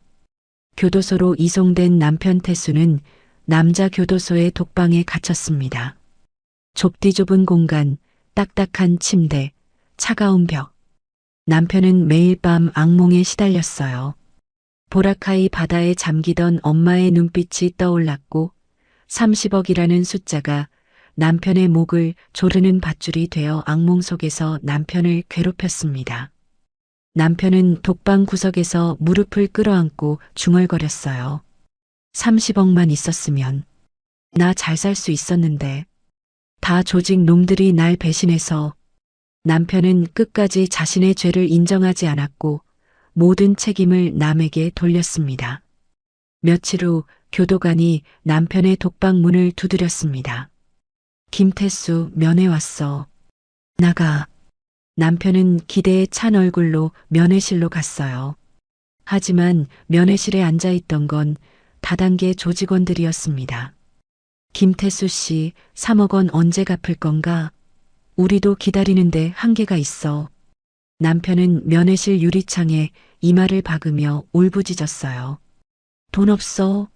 나도 이 꼴인데 무슨 돈을 갚아? 조직원은 차갑게 웃으며 말했습니다. 그럼 우리도 당신을 고소할 거야. 보험금 사기 공모자로 말이야. 남편은 면회실에서 끌려 나왔고 독방으로 돌아와 벽을 주먹으로 쳤습니다. 시어머니 순자는 여자 교도소에 수감되었습니다. 시어머니는 교도소 안에서도 아들 태수 걱정만 했어요. 다른 수감자들에게 우리 아들 태수는 착한 애예요. 다 며느리가 꼬드겨서 그런 거라고요라며 변명했지만 수감자들은 비웃으며 시어머니를 따돌렸습니다. 아들이 장모를 죽이려 했는데 무슨 착해? 그냥 미친 집안이지. 시어머니는 식당에서도 구석자리에 혼자 앉아 눅눅한 밥알을 씹으며 눈물 젖은 끼니를 때워야 했습니다. 밥맛이 없어서 남기려고 하면 교도관이 소리쳤어요. 박순자, 밥 남기지 말고 다 먹어. 여긴 호텔 아니야.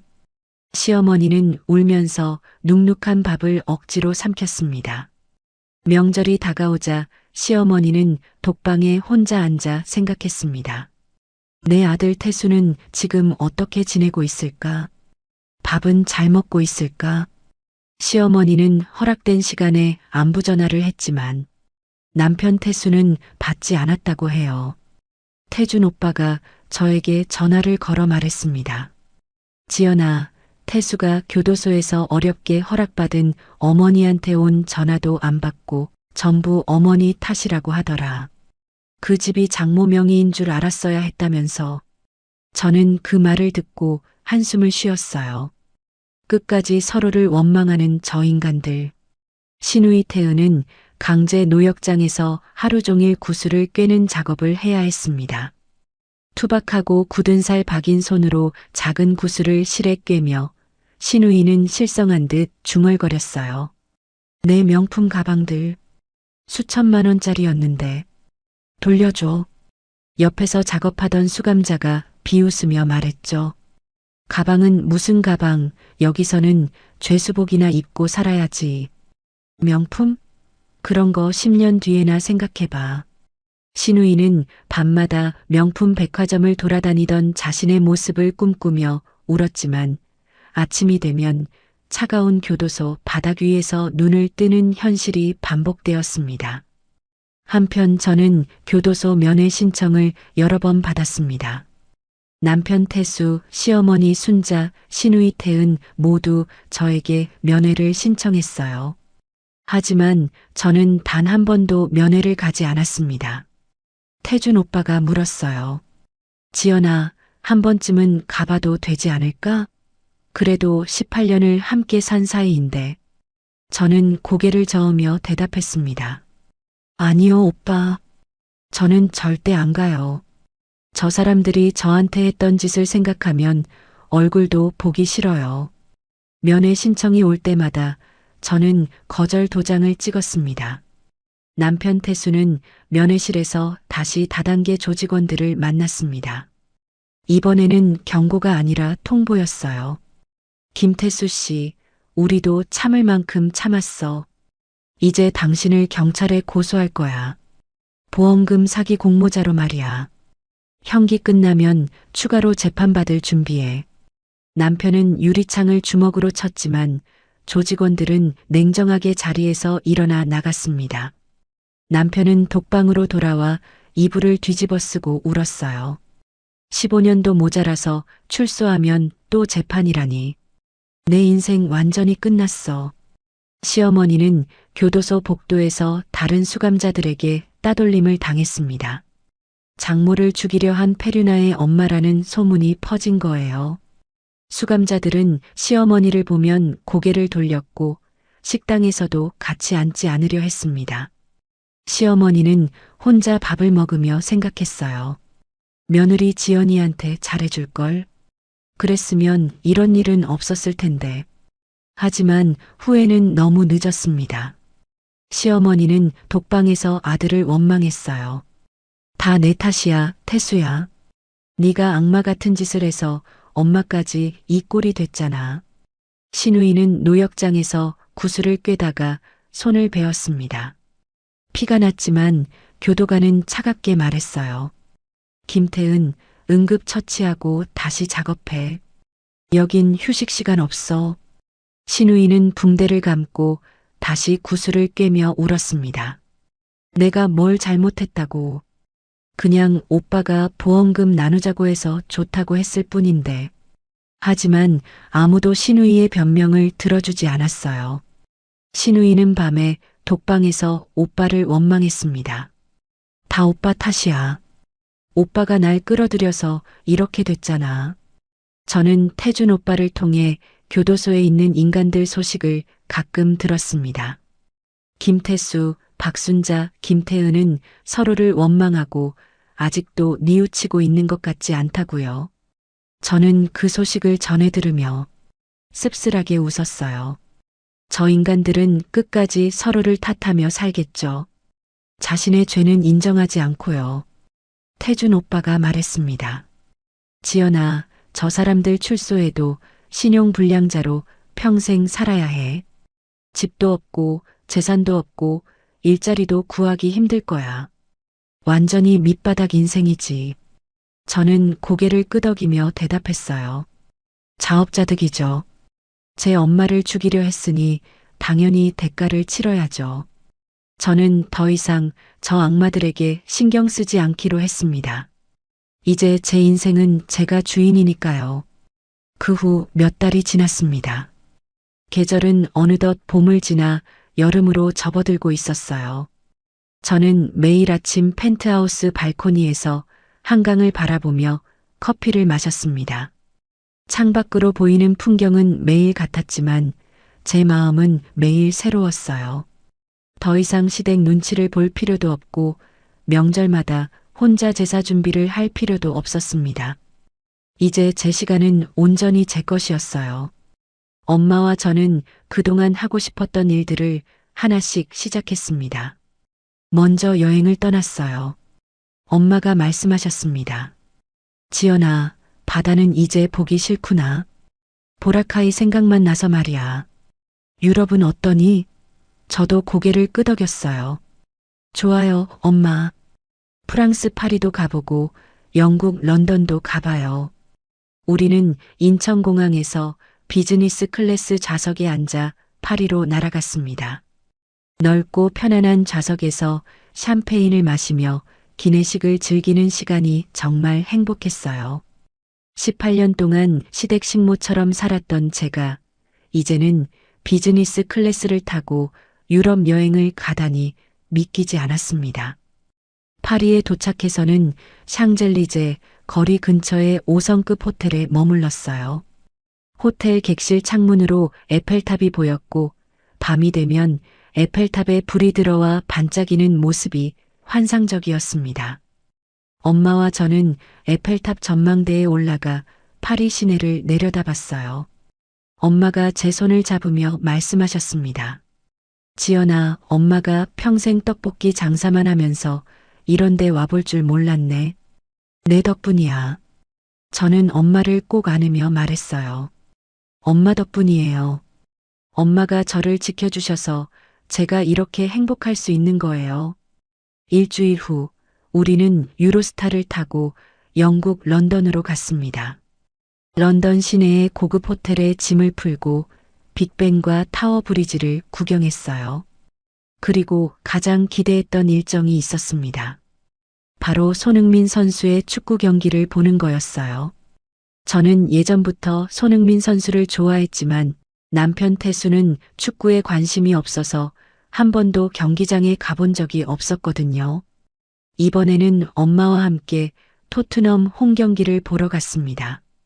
경기장에 들어서는 순간 수만 명의 관중이 함께 응원하는 함성 소리가 귀를 울렸어요. 손흥민 선수가 경기장에 등장하자 엄청난 환호성이 터져 나왔습니다. 저도 엄마도 함께 박수를 치며 응원했어요. 손흥민, 손흥민. 경기 중반 손흥민 선수가 멋진 골을 넣는 순간 저는 자리에서 벌떡 일어나 소리를 질렀습니다. 골. 엄마도 함께 웃으며 박수를 쳤어요. 우리는 그날 경기에서 토트넘이 승리하는 걸 보며 행복한 시간을 보냈습니다. 사람들의 뜨거운 함성 소리에 충격적이었던 저의 지난날들의 아픔이 먼지처럼 사라져가는 느낌이 들었어요. 경기가 끝나고 호텔로 돌아오는 길, 엄마가 말씀하셨습니다. 지연아, 오늘 정말 재미있었어. 엄마는 축구를 잘 모르지만 네가 행복해하는 모습을 보니까 엄마도 기뻤어. 저는 엄마의 팔짱을 끼며 말했어요. 엄마, 저도 정말 행복해요. 이렇게 엄마랑 함께 여행하고 하고 싶은 거 다 하면서 사니까요. 한국으로 돌아온 뒤 저는 그동안 하고 싶었던 것들을 마음껏 했어요. 청담동 명품 매장에서 마음에 드는 옷과 가방을 골라 샀습니다. 판매원이 물었습니다. 고객님, 선물 포장해 드릴까요? 저는 고개를 저으며 대답했어요. 아니요, 제가 쓸 거예요. 전부 다요. 쇼핑백을 들고 매장을 나오는 제 발걸음은 가벼웠습니다. 18년 동안 단 한 번도 제 돈으로 명품을 사본 적 없었는데, 이제는 마음껏 살 수 있었어요. 주말에는 엄마와 함께 미술관과 콘서트에 자주 갔습니다. 예술이전당에서 클래식 음악회를 보고 국립현대미술관에서 전시회를 관람했어요. 문화생활을 즐기는 시간들이 저는 너무나 행복했습니다. 엄마가 말씀하셨습니다. 지연아, 네가 이렇게 행복해하는 모습 보니까 엄마도 기쁘다. 18년 동안 고생한 보람이 있네. 장학재단 일도 보람이 있었습니다. 가난한 아이들에게 장학금을 주고 그 아이들이 꿈을 키워가는 모습을 보는 게 뿌듯했어요. 어느 날 장학생 한 명이 찾아와 말했습니다. 이사장님, 제가 이번에 대학에 합격했어요. 이사장님 덕분이에요. 정말 감사합니다. 저는 그 아이를 안아주며 말했어요. 축하해. 네가 열심히 한 거야. 앞으로도 꿈을 포기하지 말고 열심히 살아. 그 아이가 눈물을 흘리며 고개를 끄덕이는 모습을 보니 제 마음도 따뜻해졌습니다. 태준 오빠도 고아원에서 자랐지만 엄마의 도움으로 바르게 자라서 검사가 되고 변호사가 된 것처럼 가난하고 공부할 환경이 안 돼서 어려움을 겪는 아이들을 저도 도와주고 싶었습니다. 어느 토요일 오후 엄마와 저는 한강공원을 산책했습니다. 강바람이 시원하게 불어왔고 하늘은 맑았어요. 저는 벤치에 앉아 한강을 바라보며 엄마에게 물었습니다. 엄마, 후회 안 하세요? 남편이랑 시댁 식구들 감옥에 보낸 거요. 엄마는 고개를 저으며 대답하셨어요. 후회? 하나도 안 해. 저 인간들은 너를 18년 동안 괴롭혔어. 그리고 나를 죽이려고까지 했잖아. 저 인간들이 저렇게 감옥에 가지 않았다면 아마 인생을 살면서 어떤 방식으로 어떻게 당했을지 몰라. 특히 내가 돈이 있다는 걸 알았으면 아마 어떻게든 그 돈을 차지하려고 했을 인간 말종들이야. 지연아, 엄마가 가난한 척 했던 이유가 바로 이런 거였어. 사람은 돈 앞에서 때로는 사람을 죽일 수 있을 정도로 괴물이 되어버린단다. 그래서 사람을 만날 때는 항상 조심해야 해. 돈이 있어도 너무 자랑하지 말고 어려운 사람들을 돕고 살아야 복을 받을 수 있단다. 여러분, 오늘의 이야기 어떻게 들으셨나요? 18년이라는 긴 시간 동안 참고 견뎠던 오늘의 주인공 한지연은 결국 당당하게 자신의 인생을 되찾았습니다. 사람의 목숨을 돈으로 저울질하는 세상이 한편으로는 안타깝고 비현실적으로 느껴지지만 실제로 우리 주변에서 벌어지고 있는 것은 사실입니다. 우리가 사는 이 사회를 조금 더 따뜻하고 아름다운 사회로 만들기 위해서는 어려운 환경 속에서도 올바르게 자란 박태준 변호사처럼 어렵고 힘든 환경에 있는 주변의 사람들을 다시 한번 돌아보고 그들에게 작고 따뜻한 손길을 내어주는 것이라고 생각합니다. 이제 한 해를 마무리하는 2025년도 며칠 남지 않았고 연말이라 구세군 자선 낭비 종소리를 주변에서 들으신다면 작은 도움의 손길을 전해주셨으면 하는 바람을 해봅니다. 오늘의 이야기가 여러분의 마음에 작은 위로가 되었다면 구독과 좋아요를 눌러주세요. 그리고 지금 어디에서 듣고 계신지 댓글로 알려주시면 그곳으로 행운의 기운을 가득 담아 보내드리겠습니다. 늘 건강하시기를 기원드리며 오늘도 따뜻하고 행복한 하루 보내시기 바랍니다. 감사합니다.